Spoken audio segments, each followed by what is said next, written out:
ओम शांति। चलिए थोड़ी देर योग करते हैं, फिर सेशन शुरू करेंगे।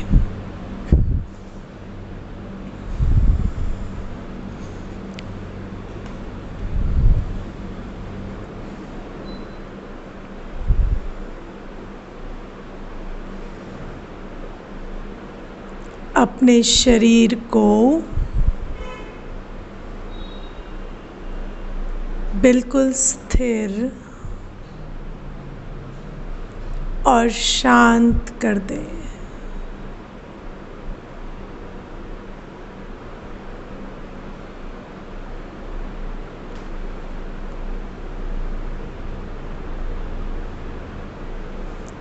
शरीर स्थिर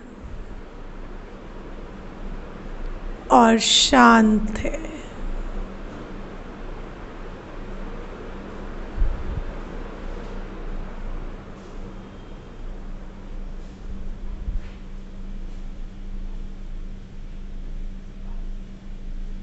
धीरे धीरे ये अनुभव करें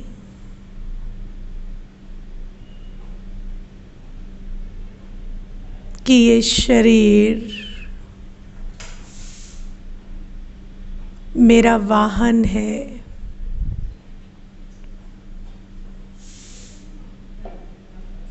मैं इस शरीर को चलाने वाली इसके ड्राइवर हूँ।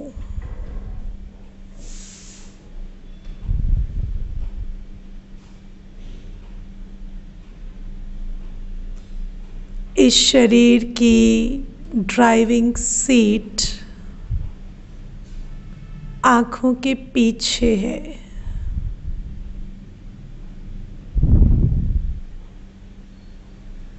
इस शरीर को एक गाड़ी के रूप में देखें और इसकी ड्राइविंग सीट आँखों के पीछे प्रकृति पर है।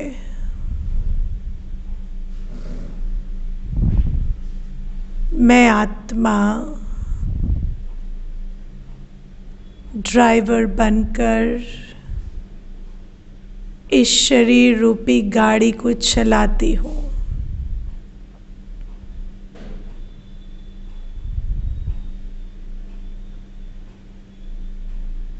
मेरी आँखें वो खिड़कियाँ हैं जिनके द्वारा मैं आत्मा इस बाहर की दुनिया को देखती हूँ।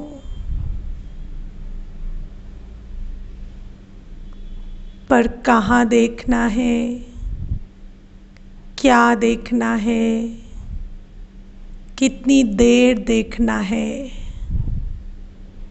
वो मैं तय करती हूँ।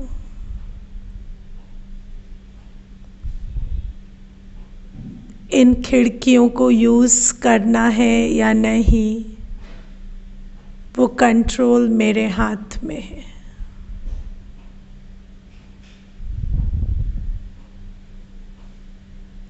इन कानों के द्वारा मैं दुनिया के शब्द सुन सकती हूँ, पर क्या सुनना है, कैसे सुनना है, कितनी देर सुनना है, ये मैं आत्मा मालिक तय करती हूँ। मेरा शरीर चलकर कहाँ जाएगा, मेरे हाथ क्या उठाएंगे, मेरा मुख क्या बोलेगा, ये सारे निर्णय करने वाली मैं आत्मा हूँ।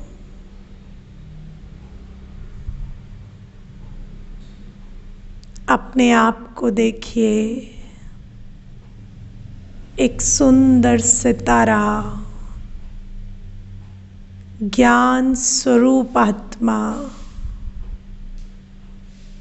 प्रकृति पर स्थित है।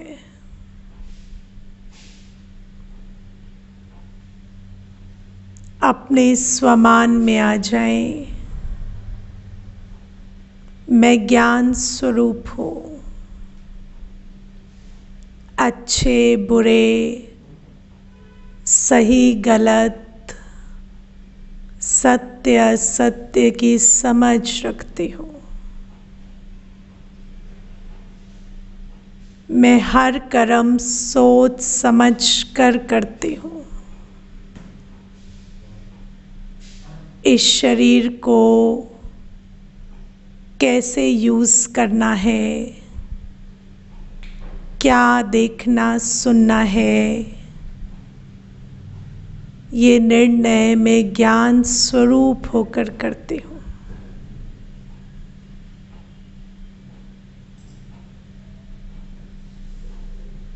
मैं बुद्धिवान आत्मा हूँ।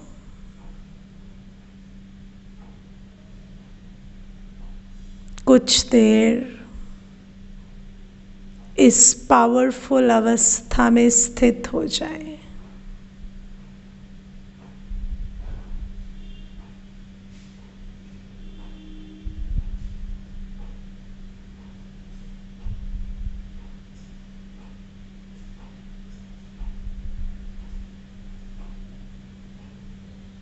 ओम शांति।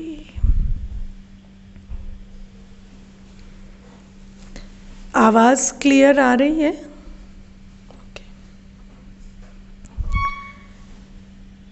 आज हम कुछ बहुत इंटरेस्टिंग बातों को समझेंगे।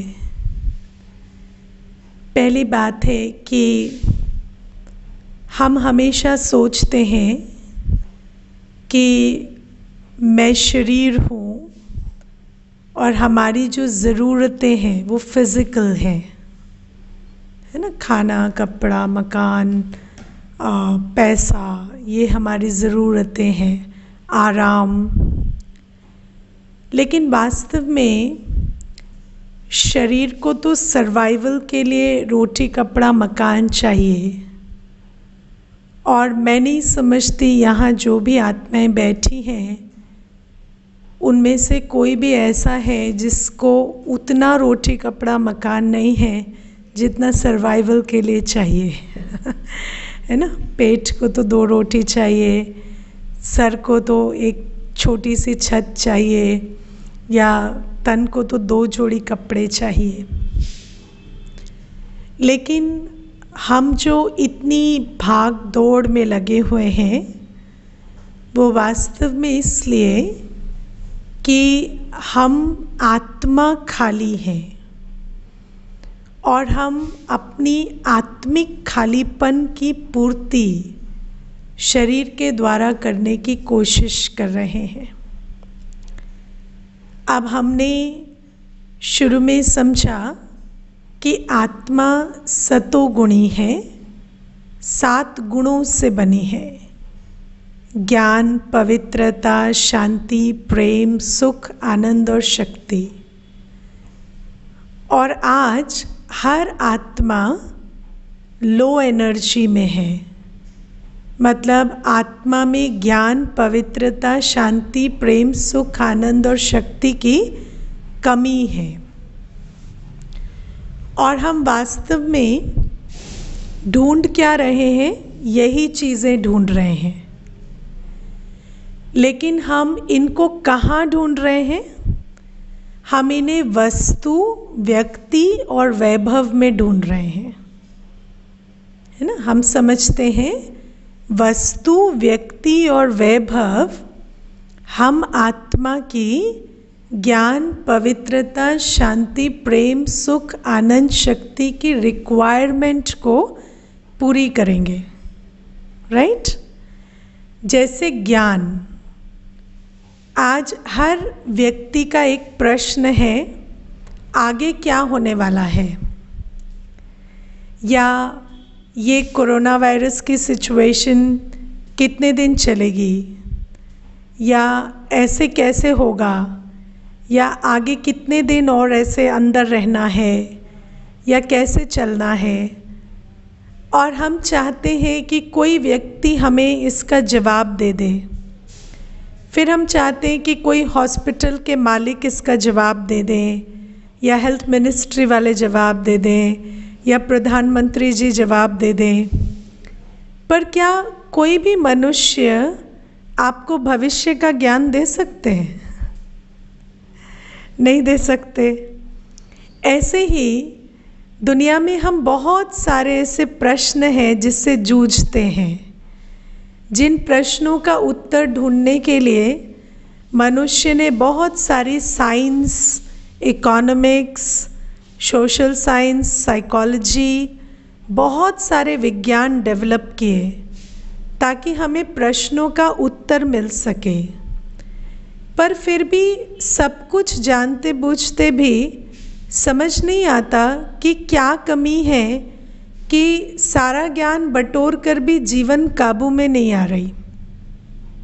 जैसे कि कोई व्यक्ति चाहता है सेहत मिले, तो बहुत कोशिश करता है कि मैं न्यूट्रिशन के बारे में सब कुछ पढ़ लूँ, या मैं हेल्थ के बारे में सब कुछ जान जाऊँ, बॉडी के हर ऑर्गन का पूरा ज्ञान रखूँ, ध्यान रखूँ, और सब कुछ करते भी उसको कैंसर हो जाता है।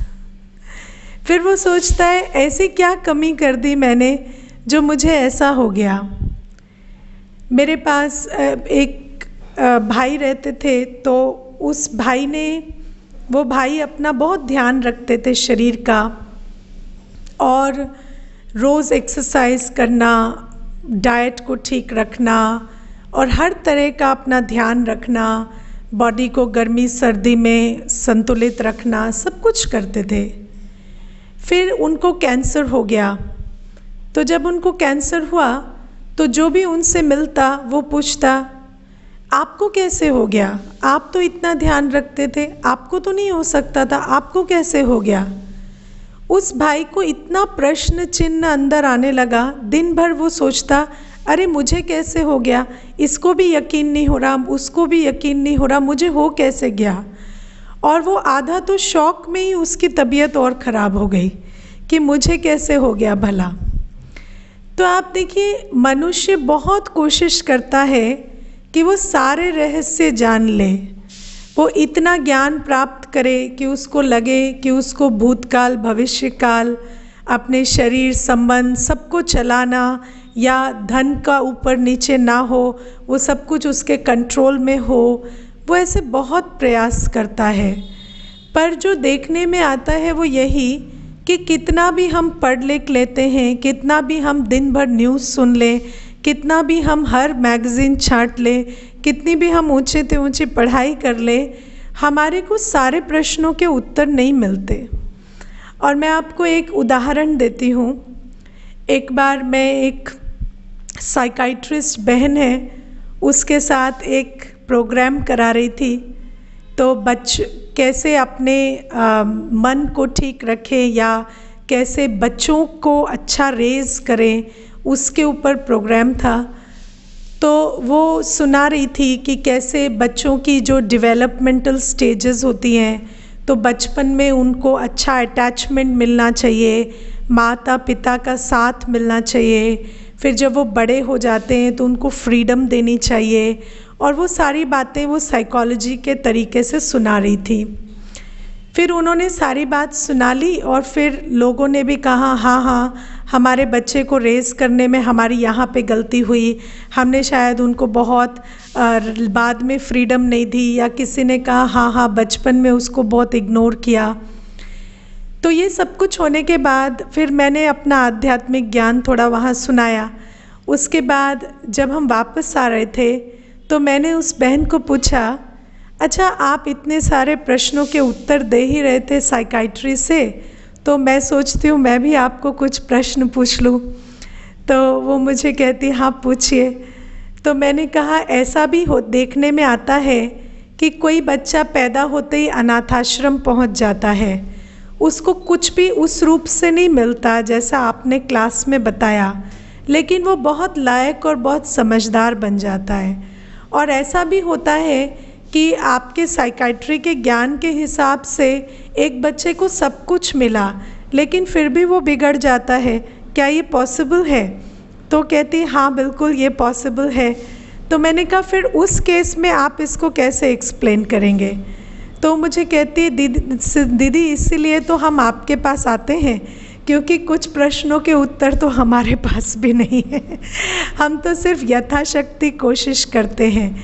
फिर वो मुझे कहती है जब मैंने कोर्स किया था, क्योंकि उस बहन ने कोर्स किया था, तो मुझे कहती है जब आप लोग कहते हो ना कि आत्मा संस्कार और बुद्धि लेकर आती है, तो किसी की बुद्धि अगर ऐसी है कि वो बुरे में भी अच्छा देख पाती है तो वो आत्मा ऑर्फनेज में भी पैदा होकर आगे अच्छा अपना भविष्य बना लेगी।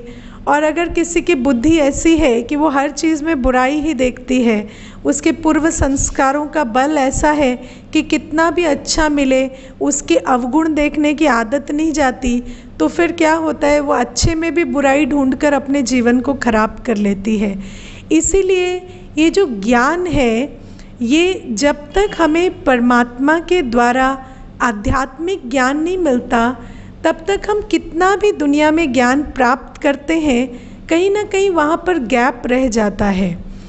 और इसीलिए जो ज्ञान स्वरूप आत्मा है वो जो दिन भर गूगल करती रहती है, दिन भर कोशिश करती है कि न्यूज़ देखकर वो कुछ भविष्य के बारे में पता कर ले, या वो पता कर ले कि किस तरह से क्या कारण की वजह से ये सारी चीज़ें हो रही है। कभी वो किसी देश को ब्लेम करती है, कभी वो अपने भाग्य को ब्लेम करती है, कभी किसी और संस्था को ब्लेम करती है, लेकिन वास्तव में भूतकाल में क्या हुआ, भविष्य में क्या होने वाला है, या अभी जो वर्तमान में जो भी कुछ हो रहा है उसकी वास्तविक वजह क्या है, वो आत्मा कभी जान नहीं पाती। क्योंकि ज्ञान जो है वो हमें किसी मनुष्य से प्राप्त नहीं हो सकता। हम भले ही ज्ञान गुण शक्तियों के लिए मनुष्यों की तरफ देखते हैं, वस्तुओं की तरफ देखते हैं, वैभवों की तरफ देखते हैं, लेकिन ये हमें वो पूर्ति नहीं कर सकते जिसकी खोज में हम चल रहे हैं। इस बात को हम धीरे धीरे समझें। कोई तो कारण होगा जिसके लिए भगवान को ज्ञान का सागर कहा जाता है, क्योंकि अगर मनुष्य सारा ज्ञान दे देता तो भगवान को ज्ञान का सागर क्यों कहते, है ना। तो ये जो ज्ञान है इसकी खोज हर व्यक्ति को है, और हम उसकी तलाश कहाँ कर रहे हैं? दुनिया में मनुष्यों को की तरफ हम देख रहे हैं कि वो हमें ज्ञान देंगे, लेकिन मनुष्य नहीं दे सकते जब तक भगवान न दे ज्ञान। दूसरी बात है पवित्रता। आप देखिए हम संबंधों में पवित्रता चाहते हैं, ईमानदारी चाहते हैं, ऑनेस्टी चाहते हैं, है ना। हम कहते हैं इसने मुझे धोखा दिया, उसने मुझे धोखा दिया, लेकिन सबसे बड़ी बात है जिन मनुष्यों से हम पवित्रता की उम्मीद रखते हैं, क्या हम कभी टटोल कर देखते हैं कि ये मनुष्य ईमानदारी या सत्यता या ऑनेस्टी का कैपेबल भी है? क्या सचमुच आत्माओं में आज इतनी ताकत है कि वो सत्यता से चल सके, कि वो ऑनेस्ट रह सके? हम कहते हैं इसने मेरे साथ धोखा दिया। अरे उसने आपको धोखा नहीं दिया, उसकी कैपेसिटी नहीं है ईमानदार होकर रहने की। आप तो वैसे ही फिजूल में दुख उठा रहे हैं, क्योंकि पवित्रता की आपको देन देने के लिए उस आत्मा को पवित्र स्वरूप तो होना चाहिए। लेकिन जिन लोगों से आज हम एक्सपेक्टेशन रख रहे हैं, क्या सचमुच हम कभी रुक कर पूछते हैं कि इन मनुष्यों में इतनी ताकत भी है कि ये हमारे ट्रस्ट को पूरा कर सके, या ये ऑनेस्टी से चल सके? और सबसे बड़ी बात है हम अपने आप को पूछें, क्या हम ऑनेस्ट हैं? आप मुझे एक बात बताइए, आप में से कौन है जो अंदर बाहर सेम है? मतलब जो आप अपनी मन की प्राइवेसी में सोचते हैं वही आप बाहर बोलते हैं और वही आप करते हैं। ऐसा तो कोई भी नहीं है, है ना। क्योंकि हम जैसे ही अपनी मन की प्राइवेसी में जाते हैं और हमें पता चलता है कि कोई देखने वाला नहीं है या सुनने वाला नहीं है, तो हम वो सारे विचार और भावनाओं को रिलिश करने लगते हैं जो बहुत बहुत विकारी हैं। तो जब हम अपनी मन के साथ ही सच्चे नहीं रह पाते, जब हमारे ही अपने बोलने में और सोचने में इतना अंतर है, तो हम क्यों सोचते हैं कि सामने वाला जो है वो मुझे कभी झूठ नहीं बोलेगा या वो मेरे लिए सिर्फ क्लीन फीलिंग्स रखेगा। क्या आप में से कोई भी है जो किसी भी एक व्यक्ति के लिए हमेशा क्लीन फीलिंग्स रखते हैं? ऐसा कभी होता है क्या? आज हमारा मन पे इतना नियंत्रण है कि हम किसी के लिए हमेशा क्लीन फीलिंग्स रखें। मैं आपको एक एग्जाम्पल बताती हूँ। मेरे पास एक बार एक बहन आई और मुझे कहती है कि दीदी, हस्बैंड है ना कमाते हैं और मैं घर में रहती हूँ, तो हमेशा मुझे कहते हैं कि तुम्हारे को जितना आराम है, जितनी सहूलियत है, वो मेरी दी हुई है। तुम लोग ऐश कर रहे हो मेरी वजह से, सब कुछ मेरी वजह से है। तो ऐसा करके वो हमेशा ताना मारते हैं और मुझे बड़ा दुख होता है कि ये मुझे कुछ भी नहीं समझते या मेरी रिस्पेक्ट नहीं करते। कभी कभी मेरा दिल होता है कि कभी भगवान इनको भी ऐसा समय दिखाए जो इनके पास भी कुछ ना हो और इनको पता चले कि कुछ ना होना कैसा लगता है। तो मैंने उसको कहा कि अगर ऐसा दिन आएगा तो फिर आपको भी तो सफ़र करना पड़ेगा ना उनके साथ, क्योंकि सब तो एक ही नाव में सवार हैं। तो फिर वो जब बुरे दिन देखेंगे तो आप कहाँ से अच्छे दिन देखेंगे, आपको भी बुरे दिन देखने पड़ेंगे। तो मुझे कहती है, पर दीदी कभी कभी ना जब कोई दुख देता है तो भले ही पता है कि अपने लिए भी नुकसान होगा, लेकिन लगता है भगवान इसको ज़रूर शिक्षा दे दे। तो मैं कभी कभी सोचती हूँ कि हम वैसे तो सोचते हैं कि कोई भी मेरा अपना है तो मेरे लिए कभी बुरा ना सोचे, या उसने मेरे बारे में ऐसे कैसे सोच लिया या ऐसे कैसे बोल दिया। लेकिन आप अपने आप से पूछ कर देखिए, आपको कितना समय लगता है सामने वाले के बारे में बुरा सोचने में। एक बात बच्चे ने नहीं मानी और आपके मुख से बच्चे के लिए कैसे शब्द निकल जाते हैं, या एक बार आपके मन की नहीं हुई या कोई चीज़ आपके समय से नहीं हुई तो आपके अपने आसपास वाले जिनके लिए हम कहते हैं हम उनसे बहुत प्यार करते हैं, उनके लिए हमारे मन में कैसे विचार आ जाते हैं या किस तरह के शब्द भी निकल जाते हैं। कई बार तो हम ऐसे ऐसे शब्द कह देते हैं जो हम अपने दुश्मन से भी एक्सपेक्ट नहीं करते कि वो उनके लिए कहें, लेकिन हम कहते हैं। क्यों कहते हैं? क्योंकि आज आत्मा में इतनी ताकत नहीं है कि वो हमेशा किसी के लिए शुभ सोचती रहे। उसकी जो अपनी अपूर्णता है, उसके अंदर जो अपनी पवित्रता की कमी है, उसके कारण वो इस तरह के सोच या बोल लेती है। तो जो हम खुद नहीं कर सकते अपने लिए या दूसरों के लिए, आप दूसरों की तो छोड़िए, आप अपने बारे में क्या हमेशा अच्छा अच्छा सोच पाते हैं? आप अपने बारे में ही कितने बार ऐसे संकल्प ले लेते हैं कि मेरे से तो कुछ भी नहीं होता, या मैं किसी काम की नहीं हूँ, या मैं अच्छी नहीं हूँ। तो यही बात अगर कोई दूसरा कह देता है तो हमें इतना बुरा क्यों लगता है? जब हम अपने बारे में ही सदा अच्छा नहीं सोच पा रहे तो हम दूसरों से ये उम्मीद क्यों रखते हैं? तो हम पवित्रता दूसरों से चाहते हैं। हम चाहते हैं वो कभी हमें झूठ ना बोले, वो हमेशा हमारी उम्मीदों पर खरे रहें, वो ऑनेस्टी ईमानदारी से हमारे साथ लेन देन करें। लेकिन ऐसा पॉसिबल नहीं है, क्योंकि हम जिनसे वो उम्मीद कर रहे हैं उन आत्माओं के इंटेंशन में प्रॉब्लम हो ना हो, उनकी शक्ति में कमी है ना। क्योंकि हर आत्मा आज डिप्लीटेड है, उसी कारण से वो आत्मा चाहती भी है तो भी वो पवित्रता या हमेशा किसी के लिए शुभ भावना शुभकामना नहीं रख सकती। इसके बाद हम शांति चाहते हैं। हम चाहते हैं कि कोई पार्क के पेड़ हमें शांति दे दें, या कोई रिजॉर्ट हमें शांति दे दे, या कोई व्यक्ति जब हमारे को शांति चाहिए तो वो चुप बैठ जाए। लेकिन सबसे बड़ी बात है कि उस आत्मा में शांति की ताकत होगी तो वो शांति देगा ना।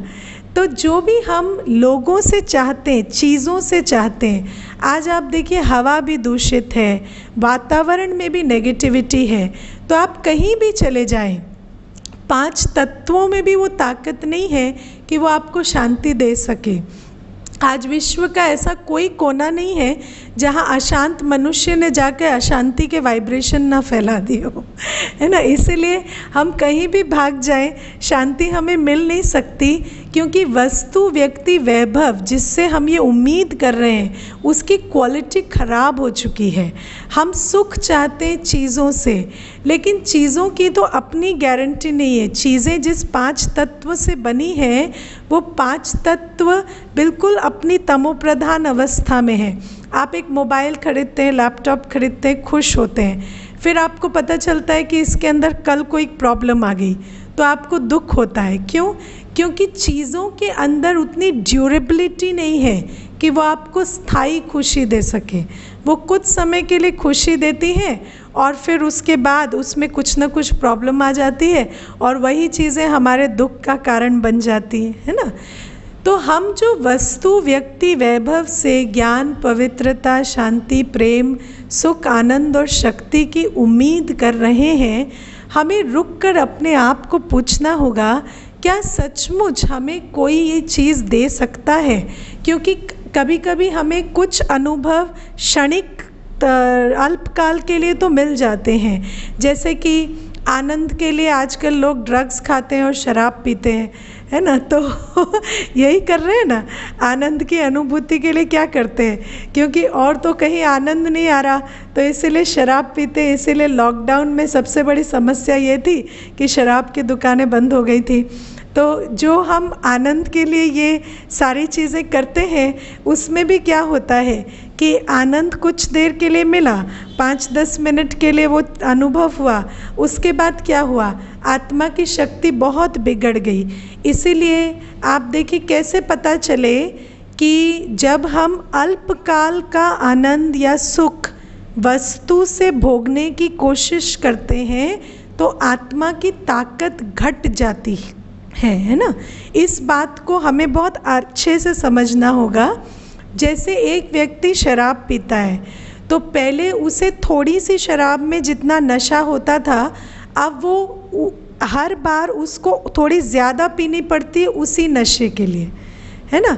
तो जैसे जैसे आप किसी भी बाहर की चीज़ को भोग कर सुख या आनंद की अनुभूति करना चाहेंगे तो जैसे जैसे आप आगे बढ़ेंगे तो क्योंकि आप अपनी आनंद स्वरूप और सुख स्वरूप अवस्था से और दूर जाते जा रहे हैं, इसीलिए आपको उस वस्तु की अधिक से अधिक मात्रा में ज़रूरत पड़ेगी उसी अनुभव के लिए। और धीरे धीरे ऐसा हो जाता कि आत्मा की पूरी शक्ति ख़त्म हो जाती और फिर वो जो वस्तु है वो उसे बर्बाद कर देती और उसे वो जो अल्पकाल का सुख मिलता था वो भी उससे प्राप्त नहीं हो पाता। तो ये जो हम कोशिश कर रहे हैं कि हम ज्ञान, प्यार, शक्ति, आनंद, है ना, सुख, शांति, ये वस्तु व्यक्ति वैभव से प्राप्त करें, वहाँ पर हम जो ढूंढ रहे हैं वो ढूंढना, वो हमारी खोज गलत दिशा में जा रही है, इसलिए वहाँ पर परिणाम नहीं मिल रहा। एक इसमें बहुत अच्छी कहानी आती है कि एक व्यक्ति जो था वो लैंप पोस्ट के नीचे अपना सिक्का ढूंढ रहा था, उसका सिक्का गुम हो गया था तो वो ढूंढ रहा था। तो जब वो लैंप पोस्ट के नीचे ढूंढ रहा था उसको मिल नहीं रहा था, तो दूसरा व्यक्ति वहाँ से जा रहा था, उसने उसको पूछा कि क्या ढूंढ रहे हो? बोलता है मेरा सिक्का गिर गया, मैं वो ढूंढ रहा हूँ। तो कहता है यहाँ गिरा था? बोलता है नहीं यहाँ नहीं गिरा था, गिरा तो वहाँ था। तो बोले फिर यहाँ क्यों ढूंढ रहे हो? बोलते हैं यहाँ लाइट है इसलिए ढूंढ रहा हूँ। तो कहते हैं जहाँ खोया है वहाँ ढूंढोगे तो मिलेगा ना, जहाँ खोया ही नहीं वहाँ ढूंढोगे तो कैसे मिलेगा। ऐसे ही आत्मा के अंदर ये जो ज्ञान, पवित्रता, शांति, प्रेम, सुख, आनंद, शक्ति की कमी है वो हमें किसी मनुष्य से प्राप्त नहीं हो सकती। इसीलिए अगर हम वहाँ वस्तु व्यक्ति वैभव के वहाँ ढूंढे, क्योंकि हमारा उनके प्रति एक्सेस है ना। हम वस्तु व्यक्ति वैभव से क्यों उम्मीद कर रहे हैं? क्योंकि हमारे पास वो उपलब्ध है, तो हम सोचते हैं जो है उन्हीं से एक्सपेक्टेशन कर लेते हैं। लेकिन हमें पहले ये भी तो देखना पड़ेगा कि क्या वस्तु व्यक्ति वैभव मेरी उम्मीद पूरी करने के लिए सक्षम है, और अगर नहीं है तो हम जितनी भी उम्मीद रखेंगे उससे कभी उम्मीदों की पूर्ति नहीं होगी, सिर्फ निराशा होगी। ठीक है। अब आप मुझे एक बात बताइए, हम जो इतने सारे संबंध बनाते हैं, है ना, हर व्यक्ति के पास एक माता पिता, भाई बहन, पत्नी या पति या बच्चे, फ्रेंड्स, ये सारे संबंध जो हम बनाते हैं, क्या आप ऐसा सोचते हैं कि ये संबंध इसलिए है कि आपको जो चाहिए वो आपको ये दें? सोचते हैं ना? हाथ उठाइए। हम यही सोचते हैं ना, संबंधों से हमें प्राप्ति होनी चाहिए, है ना।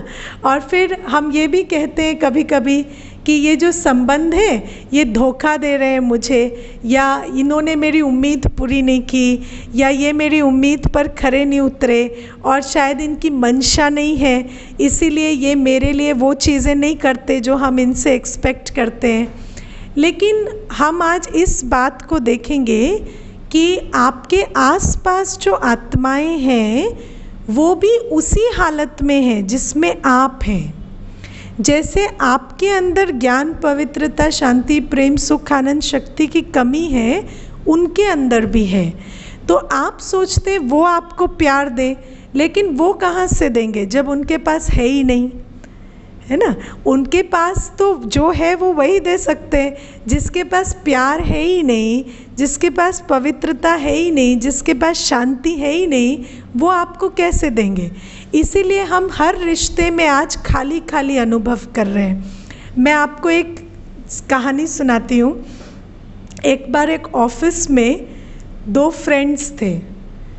तो एक जो फ्रेंड था वो बहुत हार्ड वर्किंग और बहुत ईमानदार था, और दूसरा फ्रेंड पूरा चापलूस था। तो वो जो और ये सत्य घटना है, ये मेरी एक्सपीरियंस की हुई बात है। तो जो चापलूस फ्रेंड था वो दिन भर बॉस को बटरिंग करता रहता, और ये ईमानदार जो था ये दिन भर काम करता रहता, पर दोनों दोस्त थे। तो अब क्या हुआ, प्रमोशन का टाइम आया। तो प्रमोशन का टाइम आया तो चापलूस की प्रमोशन हो गई और हार्ड वर्किंग वाले की नहीं हुई। तो क्योंकि ये दोस्त थे तो इसको बहुत नाराज़गी हुई जो मेहनत करता था उसको, कि ये क्या बात है, मैं सारी मेहनत करता हूँ और ये मेरा दोस्त होकर ये मेरा क्रेडिट ले गया। तो बड़ा गुस्से में बैठा था। तो वो चापलूस आया और उसने कहा, तुम्हें पता है मेरी प्रमोशन हो गई, तुम्हें पता है मेरी प्रमोशन हो गई। तो वो कहता है, तू ना दूर हट, मेरे साथ बात मत कर, तू पीठ में खंजर घोंपता है, तू दोस्त नहीं है, तू दुश्मन है, तू दूर हट। तो वो कहता है, मैंने क्या किया है, मैंने तो कुछ भी नहीं किया, मैंने किसकी पीठ पे खंजर घोंपा है। तो वो कहता है, मैं सारी मेहनत कर रहा हूँ, मैं तेरे हिस्से का भी काम कर रहा हूँ और तू प्रमोशन ले गया, तो ये तूने मेरी पीठ पर खंजर घोंपा। तो वो जो चापलूस था वो थोड़ा सहम गया। फिर वो थोड़ी देर के बाद उससे कहता है, तू मेरी बात तो सुन, तू मेरा दोस्त है, तू मेरी आखिरी बात तो सुन, तुझे बात नहीं करनी तो तू मत करना। तो वो कहता है, हाँ बोल, अब क्या रह गया है बोलने को। तो वो दोस्त कहता है, मैं तुझे एक थोड़ा छोटा सा सवाल पूछ रहा हूँ, उसका जवाब देना, तू चापलूसी कर सकता है। तो ये कहता है, नहीं मैं नहीं कर सकता और मुझे करनी भी नहीं है। तो कहते हैं, नहीं मैं ये नहीं पूछ रहा तुझे करनी है या नहीं करनी है, तू कर सकता है चापलूसी। तो कहता है, नहीं मैं नहीं कर सकता। तो कहते हैं, एग्जैक्टली मैं काम नहीं कर सकता, मैंने कभी नहीं किया है। तो मैं तेरे पीठ पे खंजर नहीं घोंप रहा हूँ, मैं तो अपनी रोज़ी रोटी कमा रहा हूँ। मुझे काम करना आता ही नहीं, तो मैं काम कैसे करूँगा। मैं वो कर रहा हूँ जो मुझे आता है। मुझे बहुत दुख है कि तेरा नुकसान हुआ, लेकिन मैंने इस इरादे से कुछ नहीं किया। मैं तो बस अपनी रोज़ी रोटी कमा रहा हूँ और मैं वो कोशिश कर रहा हूँ कि मेरे को जो आता है वो करके मेरे बीवी बच्चों का पेट पले। तो आप सोचिए कि उस व्यक्ति को ये एहसास हुआ उस घड़ी कि वास्तव में उसके दोस्त का कोई इरादा उसको हर्ट करने का नहीं है, लेकिन उसकी क्षमता ही इतनी है, जब वो काम कर ही नहीं सकता तो वो नेचुरली वो करेगा जो उसको आता है ना। ऐसे ही आप देखिए, हम हमेशा सोचते हैं कि सामने वाला जो भी कुछ कर रहा है वो मेरी वजह से कर रहा है, या वो मुझे हर्ट करना चाहता है, या वो मुझे अटेंशन नहीं दे रहा, या वो मुझे प्यार नहीं देना चाहता, या वो मेरी बात नहीं सुनना चाहता, या वो मुझे वो सम्मान नहीं देना चाहता जो मैं उससे एक्सपेक्ट कर रही हूँ, या समय नहीं देता। लेकिन वास्तव में देखा जाए तो हर एक जो भी कर रहा है वो इसलिए कर रहा है क्योंकि उसकी उतनी ही कैपेसिटी है ना। एक माता जी आते थे तो वो मुझे हमेशा कहते, दीदी आपको पता है आजकल बच्चों को पढ़ाओ लिखाओ और उसके बाद बच्चे ऐसे नालायक हो जाते हैं, बिल्कुल फ़ोन ही नहीं उठाते हैं।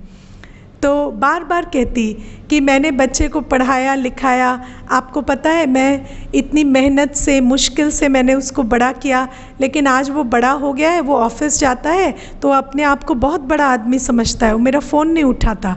तो ऐसा वो माता जी बार बार कहती, तो मेरे को भी दिल में आता कि ऐसा क्या है, बच्चा थोड़ा फ़ोन उठा ले तो क्या हो जाए। तो एक बार ऐसा हुआ कि उनका बेटा आया, तो मैंने उस बेटे को कहा आप माता जी का फ़ोन क्यों नहीं उठाते। तो वो मुझे ऐसे शॉक्ड होकर देखने लगा। फिर मुझे कहता है क्यों, उन्होंने आपको भी कहा। तो मैंने कहा नहीं ऐसा नहीं कहा, मैं तो अपने आप तो कहते नहीं, हर जगह मुझे बदनाम करती रहती है।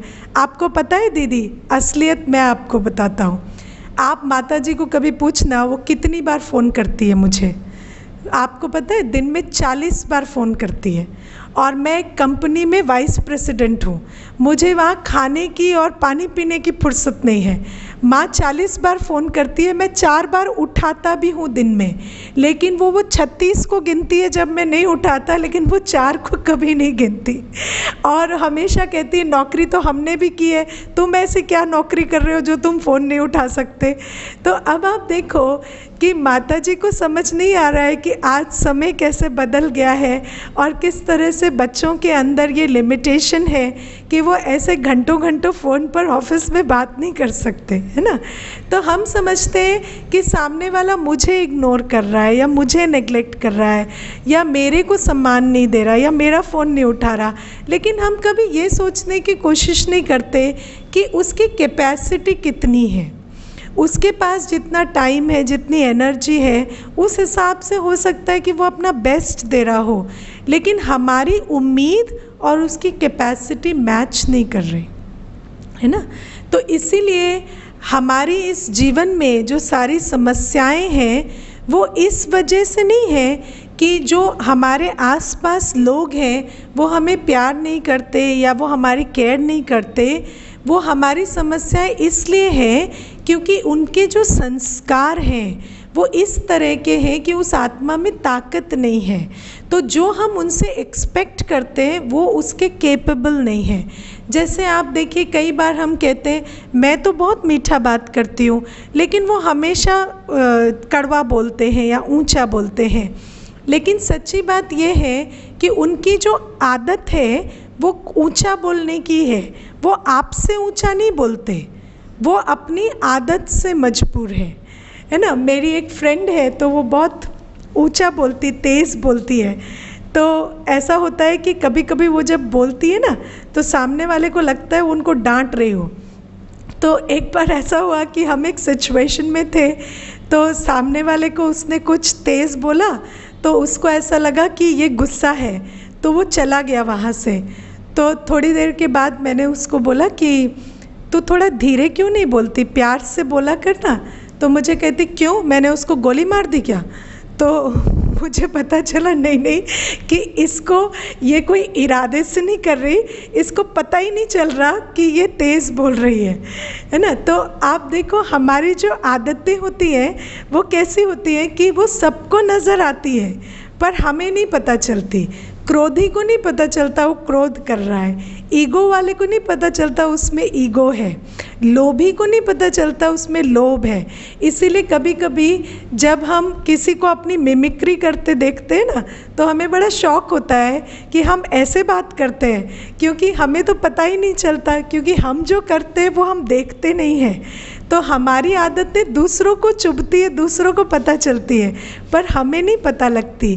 तो हम जो सोचते हैं ना कि सामने वाला किसी इरादे से या हमें हर्ट करने के लिए या हमारे से कुछ छीनने के लिए या हमें हमारा हक ना देने के लिए ऐसा बिहेव कर रहा है, ऐसा बिल्कुल नहीं है। सामने वाला अपने संस्कारों के हिसाब से बिहेव कर रहा है ना। इसीलिए हमारी प्रॉब्लम ये है कि हम गलत जगह उम्मीद कर रहे हैं। हर आत्मा को ज्ञान चाहिए, पवित्रता चाहिए, शांति, प्रेम, सुख, आनंद, शक्ति चाहिए। लेकिन वो जो ज्ञान, पवित्रता, शांति, प्रेम, सुख, आनंद, शक्ति हमें चाहिए, वो देने की ताकत वस्तु, व्यक्ति, वैभव में नहीं है।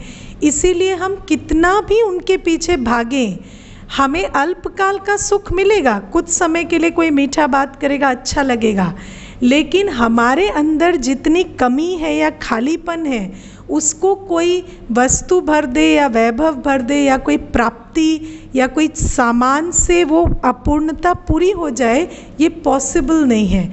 इसीलिए हम पूरी ज़िंदगी चीज़ों के पीछे भागते हैं, लेबल्स, पोस्ट, पोजीशन के पीछे भागते हैं, और उसके बाद अंत में हमें पता चलता है कि सब कुछ मिलने के बाद भी हम उतने ही खाली हैं, है ना। जैसे हमें बचपन से बताया जाता है कि बेटा तुम अभी फर्स्ट आ जाओगे ना तो तुम खुश हो जाओगे, फिर कहते हैं अभी बस 10th का एग्ज़ाम पूरा हो जाएगा ना सारी लाइफ सेट हो जाएगी, फिर 12th का पूरा हो जाएगा ना तो सारी लाइफ सेट हो जाएगी, फिर ग्रेजुएशन में तुम बस टॉप कर लो, उसके बाद तो तुम्हें कुछ करना ही नहीं है, फिर तुम ये डिग्री ले लो तो तुम्हें उसके बाद कुछ करना नहीं है, नौकरी लग जाएगी ना तो उसके बाद तो तुम्हारे जीवन की सारी समस्याएं ख़त्म हो जाएंगी। लेकिन हम इन सारी चीज़ों के पीछे भागते भागते रहते हैं, और फिर जब अल्टीमेटली हम बड़े से बड़े CEO बन जाते हैं या कोई बड़ी सी बड़ी पोजीशन में चले जाते हैं, तब हमें पता चलता है कि वो जो खुशी जिसके लिए हम ये सारा कुछ करते रहे, वो खुशी तो अभी तक आई ही नहीं। क्योंकि किसी पोजीशन में, किसी चीज़ में, किसी व्यक्ति में वो ताकत नहीं है कि वो आत्मा को भरपूर कर सके। इसीलिए जब हम संबंधों में रहते, अब आप देखिए दुनिया में हम रहेंगे तो ऐसा तो नहीं है ना कि हम लोगों के या चीज़ों के या किसी काम के या पोजीशन के बिना रहेंगे, वो नहीं है।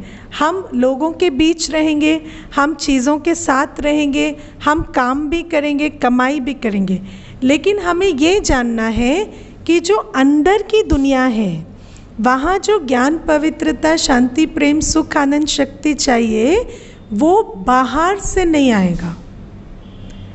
उसको हमें आत्मिक स्थिति, जैसे हम अभी मेडिटेशन कर रहे हैं ना, कि आत्मा अपने स्वमान में बैठे कि मैं शांत स्वरूप हूँ, प्रेम स्वरूप हूँ, अविनाशी हूँ, इस अभ्यास से वो गुण विकास होंगे। और बाकी जो कुछ बाहर करना है वो करते हुए अंदर की दुनिया को अलग सींचना पड़ेगा और बाहर की दुनिया में काम करना, संबंध निभाना पड़ेगा। अब आप देखो, मैंने एक बार ना यही क्लास एक भाई को कराई, तो वो मुझे क्या कहता है, फिर जब किसी को मुझे कुछ देना ही नहीं है, कोई व्यक्ति, वस्तु, वैभव मेरी कोई ज़रूरत पूरी नहीं कर सकता, तो मैं सबको छोड़ देता हूँ। मैं तो सोचता था मैं आज तक इनके लिए सब कुछ करता हूँ, है ना। तो मैंने उस भाई, आप भी सोचते हैं ऐसा?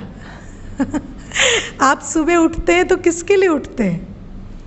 हाँ, कई कहते हैं हम बच्चों के लिए उठते हैं, बच्चों को स्कूल भेजना है, बच्चों का टिफ़िन बनाना है, या हस्बैंड के लिए उठते हैं, या हस्बैंड कहेंगे मैं ऑफिस जाता हूँ तो वाइफ के लिए जाता हूँ, बच्चों के लिए जाता हूँ, है ना, या बच्चे कहेंगे मैं पढ़ता हूँ तो माँ बाप के लिए पढ़ता हूँ। तो हम हमेशा ये भ्रम पाल कर रखते हैं कि हम जो कुछ भी करते हैं वो दूसरों के लिए करते हैं, इसीलिए दूसरों को मेरे लिए करना चाहिए। हम यही भ्रम पालते हैं ना, हम जी रहे हैं तो दूसरों के लिए कर रहे हैं, हम सांस ले रहे हैं तो सारी कायनात को हमारा एहसान मानना चाहिए, हम अगर कोई काम कर रहे हैं तो सबको हमारे पर कृतज्ञता दिखानी चाहिए कि हम उनके लिए कर रहे हैं। लेकिन आप सोच कर देखिए कभी कि आपके जीवन में कोई काम नहीं है और कोई व्यक्ति नहीं है।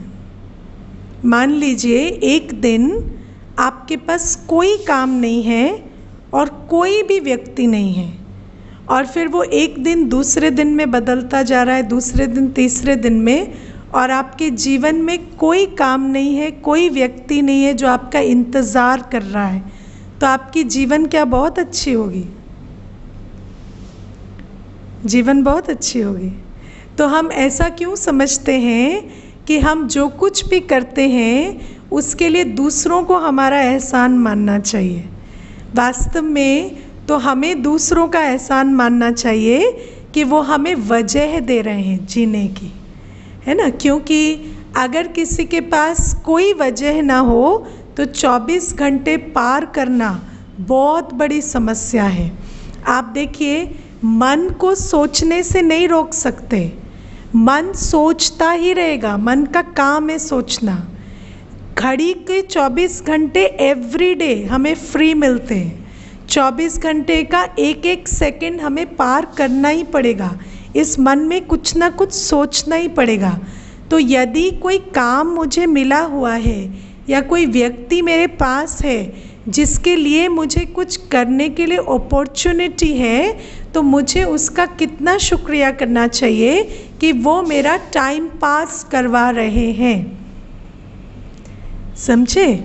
जब हम किसी के लिए भी कुछ करते हैं तो वास्तव में हम उनके लिए नहीं कर रहे, हम अपना टाइम पास कर रहे हैं। और ये जीवन और कुछ नहीं है, एक बड़ा टाइम पास है। तो ये जो टाइम पास करने के लिए हमें वो काम और वो लोग वजह मिले हुए हैं, उनका शुक्रिया करते हुए हम चलें। और हम ये जाने कि कोई भी व्यक्ति, कोई भी वस्तु, कोई भी चीज़ हमें सुख नहीं दे सकती। हम जो कर रहे हैं वो सुख स्वरूप होकर करेंगे तो हमें अपने आप सुख मिलेगा। जो कल मैंने आपको ब्रह्मा विष्णु शंकर का साइकिल बताया ना, रोज़ अपने आप को अपनी स्थिति में स्थित करें। मैं शांत स्वरूप हूँ, प्रेम स्वरूप हूँ, सुख स्वरूप हूँ। पूरे दिन कर्म करते हुए अपनी शांति खुशी की स्थिति में कर्म करें तो आपको दूसरे से उम्मीद करने की ज़रूरत नहीं पड़ेगी कि ये मुझे खुशी देंगे, ये मुझे शांति देंगे। आपके देने में ही लेना समाया हुआ है ना। हम अशांत होकर किसी के लिए रोटियां बनाएं और सोचें कि जब वो मुझे कॉम्प्लीमेंट देंगे कि रोटियां बहुत अच्छी बनी है तब मुझे खुशी होगी, तो वो दिन कभी नहीं आएगा। इसीलिए हम खुश होकर रोटियां बनाएं, तो फिर हमें किसी का वेट नहीं करना पड़ेगा कि वो खाकर जब तारीफ़ करेंगे तब मुझे खुशी होगी, है ना। हम काम करते वक्त ही खुश रहें, हम लोगों से मिलते वक्त ही खुशी और प्यार से मिलें, तो हमारे उस खुशी और प्यार स्वरूप रहने से हमें आप ही उन गुणों का अनुभव होता रहेगा। हमें किसी का मुँह नहीं देखना पड़ेगा कि ये मुझे ये चीज़ दे। Got it? तो ये है आज संबंधों के बारे में। कल हम थोड़ा सा और समझेंगे, पर आज के लिए इतना ही। थोड़े क्वेश्चंस ले लेते हैं, उसके बाद हम योग करेंगे। पहली बात है, is it good not to trust others?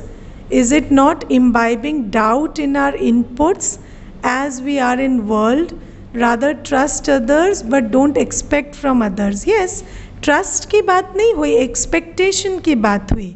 Mostly जब हम कहते हैं आई ट्रस्ट यू, तो उसका मतलब ये होता है कि आप मेरी उम्मीद पूरी करेंगे।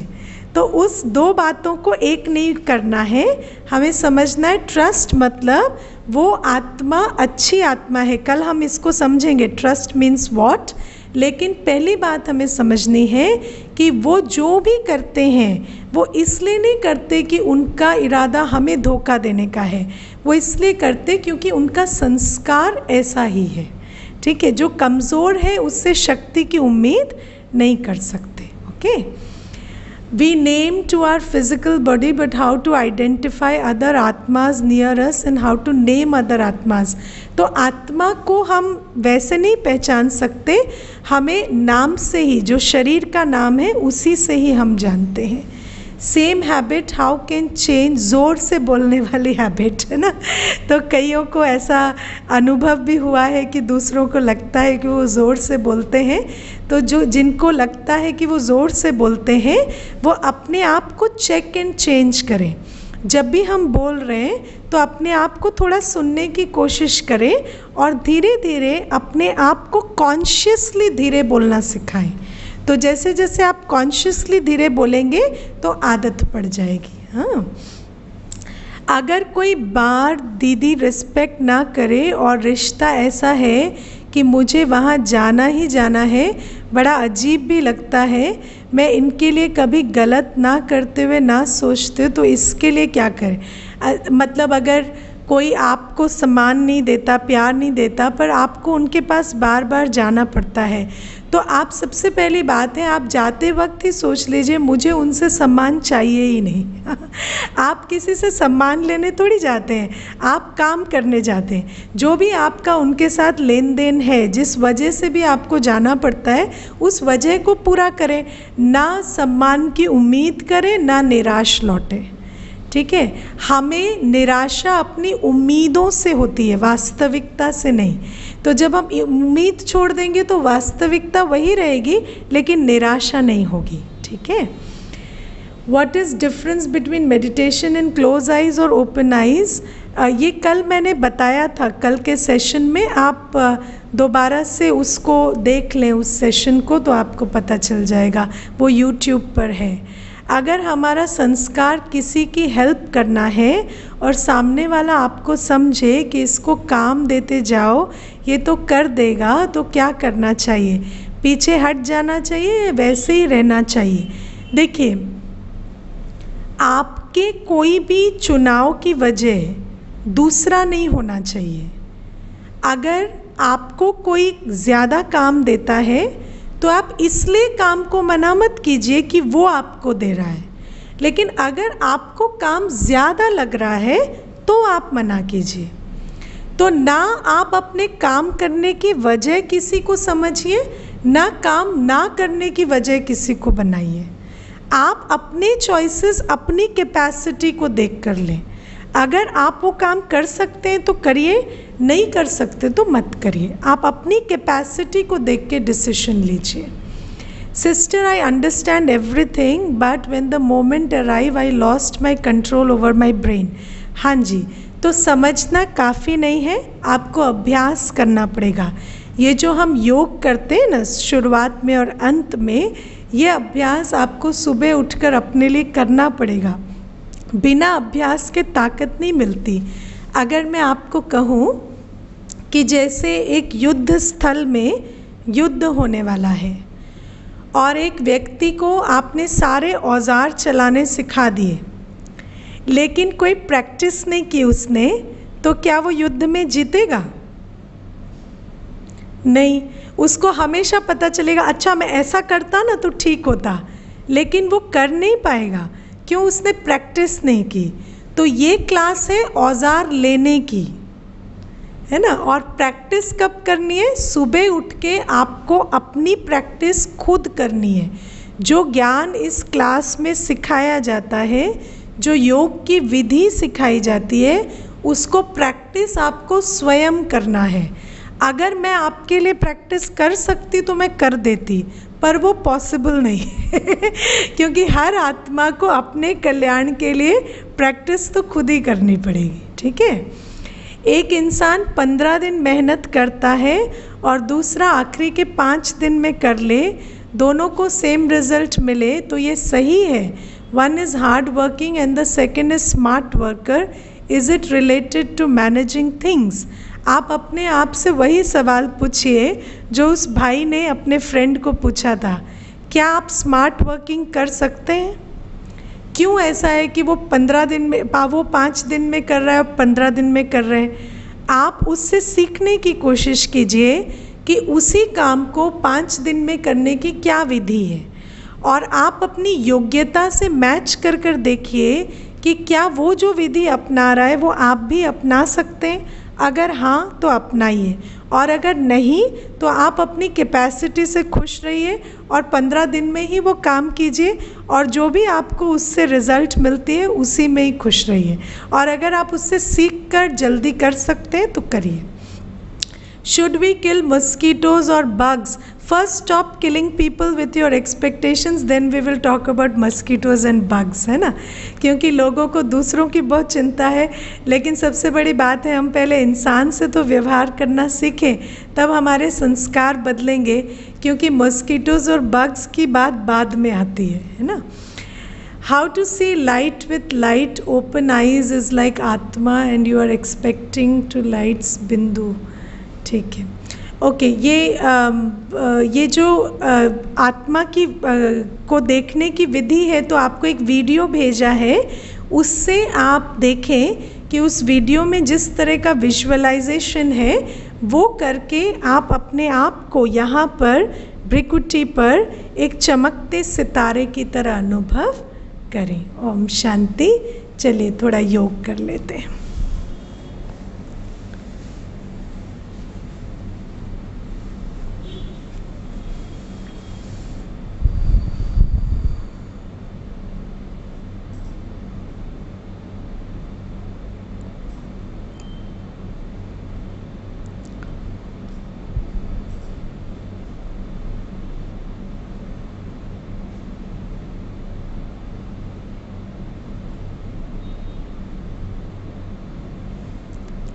अपने जीवन रूपी वृक्ष को देखें।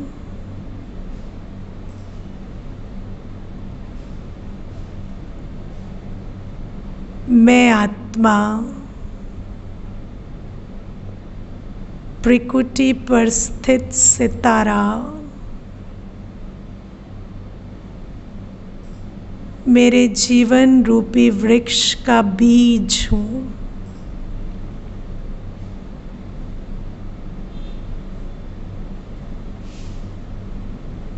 मेरा शरीर मेरे जीवन का तना है।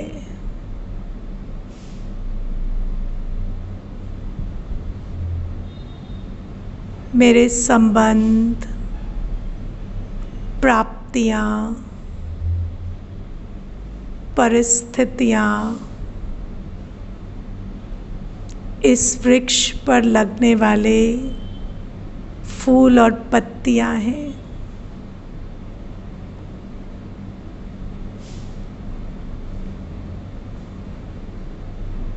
मैं अपने इस जीवन रूपी वृक्ष को स्वस्थ रखने के लिए रोज बीज को पानी देती हूँ।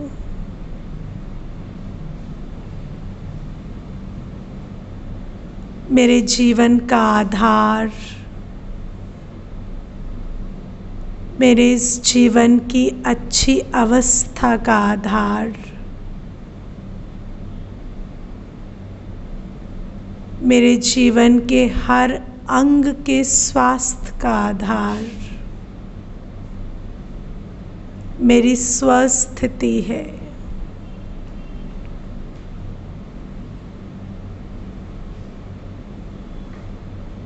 अपने आप को देखें। मैं आत्मा, मेरे शरीर, संबंध, प्राप्तियां, परिस्थितियां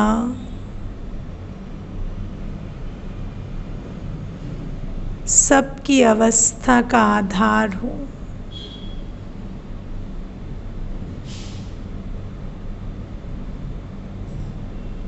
मैं स्वस्थ तो सब कुछ ठीक।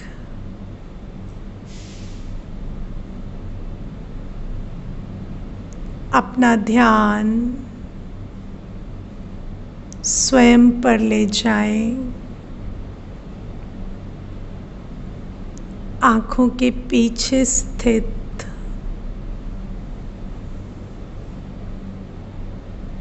मैं सुंदर सितारा बिल्कुल शांत हूँ।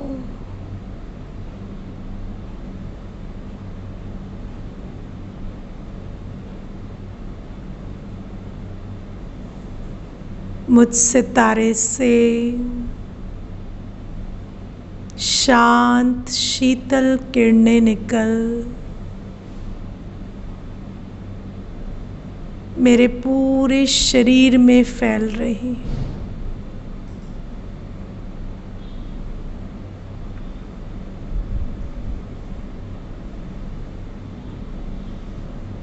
इस सुंदर चित्र का निर्माण करें। आँखों के पीछे स्थित सुंदर सितारा मुझ आत्मा से निकलती शांत किरणें, सफेद शीतल किरणें पूरे शरीर में फैल रही हैं। मेरा अंग अंग शीतल होता जा रहा है।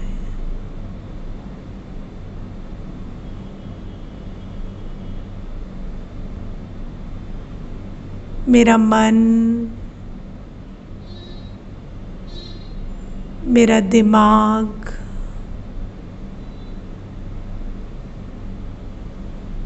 नैन चैन सब शीतल होते जा रहे हैं।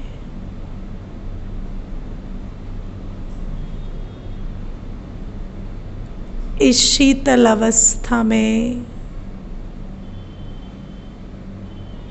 मेरा शरीर,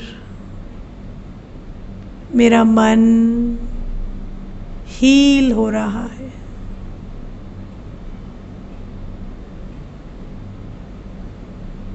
इसके दुख, कष्ट, पीड़ाएं विलीन होते जा रहे हैं।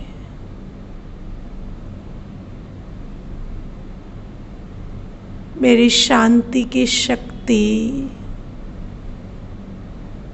मेरे शरीर को हील कर रही है।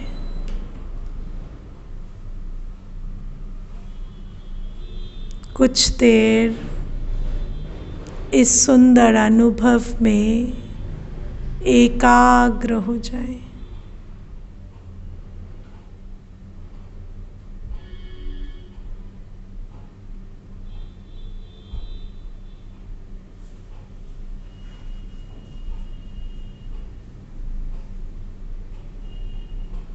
ओम शांति।